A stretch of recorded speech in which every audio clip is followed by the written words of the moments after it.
Hey everyone, and welcome back to another video. And in this video, I'm going to show you how to find good deals on Temu. Now this video is going to be particularly useful for individuals. Let's say that you're shopping on Temu. How do you actually go ahead and find out if it's a good deal or not?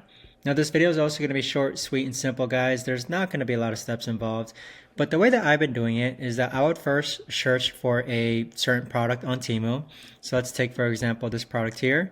And then more than often, the products that you find on Temu are most certainly on Amazon as well. So let's take, for example, this item right here, which is a card binder for $13.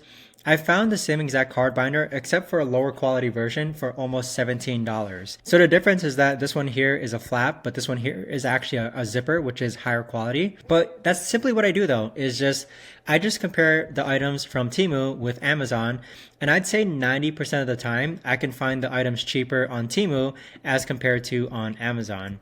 So with that being said, that really gives me an idea as far as whether it's a good deal or not. The only thing is that Temu does tend to ship a bit slower compared to Amazon, whereas Amazon's prices are a bit higher. But that right there, guys, is the best and easiest way that I know of to actually go ahead and find a good deal on Temu. If you guys know of a better or easier way to actually do this, let me know in the comments down below. I would love to know. Thanks so much for watching, everyone, and I'll see you guys all in the next video.